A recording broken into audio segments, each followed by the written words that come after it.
Shalom bagi kita semua, kembali lagi dalam renungan HKBP Batam, Resort Batam. Sebelum kita mulai renungan kita, marilah kita bernyanyi.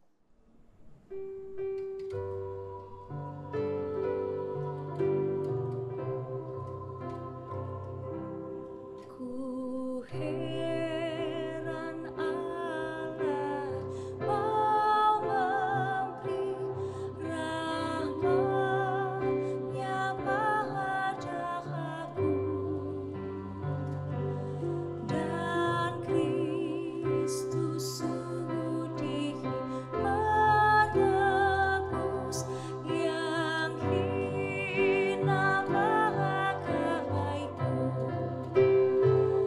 Namun ku tahu, yang ku percaya, dan aku yakin kan kuasa-Nya. Ia menjaga yang ku taruhkan hingga harinya kelak.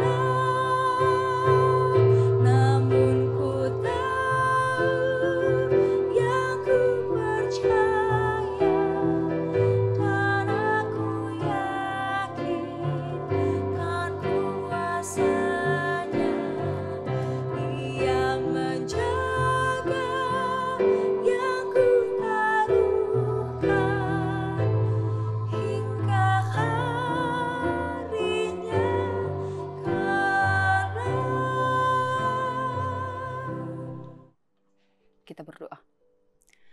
Terima kasih ya Tuhan Allah kami buat penyertaan Tuhan yang selalu menyertai kami, yang selalu memberikan kami kesehatan sehingga kami dapat beraktivitas seperti biasanya ya Tuhan. Sebentar Tuhan, kami mau mendengarkan firman Tuhan, kiranya bukakan hati dan pikiran kami supaya kami mampu mendengarkan dan melakukan firman-Mu dalam kehidupan kami sehari-hari. Dalam nama anak-Mu Tuhan Yesus Kristus, kami berdoa dan mengucap syukur. Amin. Yang menjadi renungan kita pada pagi hari ini tertulis dari Roma 1 ayat 20. Sebab apa yang tidak nampak daripadanya, yaitu kekuatannya yang kekal dan keilahiannya, dapat nampak kepada pikiran dari karyanya sejak dunia diciptakan, sehingga mereka tidak dapat berdalih. Demikian firman Tuhan. Saudara-saudara yang terkasih, pada dasarnya manusia tidak bisa memahami apa Allah sebagai Allah yang kuat. Kita tidak bisa memahami Allah dengan akal sehat, sebab Allah bukan buatan manusia, tetapi hanya dengan keyakinan kita menaruh ketaatan dan penyerahan diri.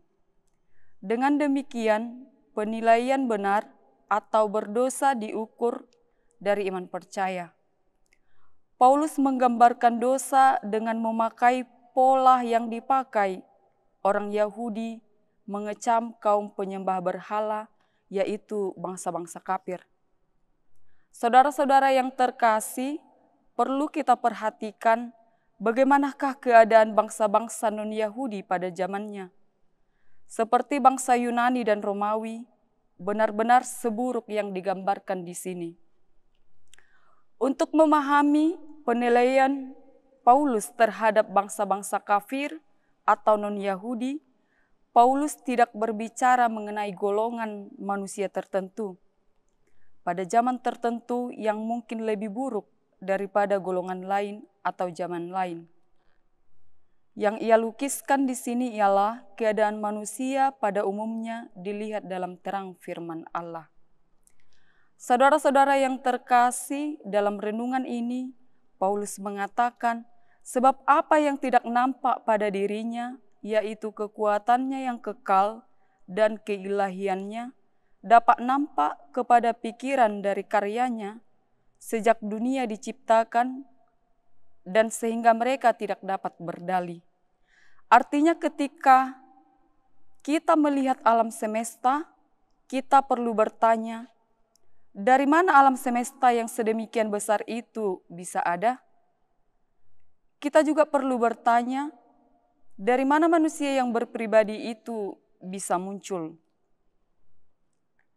Oleh karena itu, keyakinan kita tidak didasarkan pada teori evolusi, tetapi kita mengetahui bahwa asal-usul manusia berasal dari ciptaan Tuhan.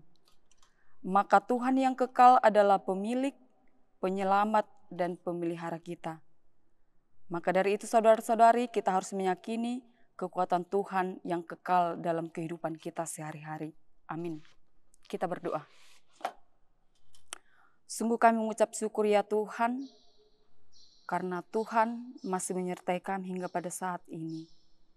Renungan kami pada hari ini mengajarkan kami, supaya kami meyakini akan kekuatan Allah yang besar dalam kehidupan kami sehari-hari ya Tuhan. Ya Tuhan Allah kami, dalam aktivitas kami yang akan kami lanjutkan, kiranya Tuhan yang menyertai kami, Tuhan berikan kesehatan, Tuhan yang menjagai kami dalam setiap langkah kami dalam satu hari ini ya Tuhan. Engkau tahu ya Tuhan Allah kami adalah anak-anak-Mu yang tidak luput dari kesalahan, kiranya Tuhan yang mengampuni. Dalam nama anak-Mu Tuhan Yesus Kristus kami berdoa dan mengucap syukur. Amin. Shalom bagi kita semua.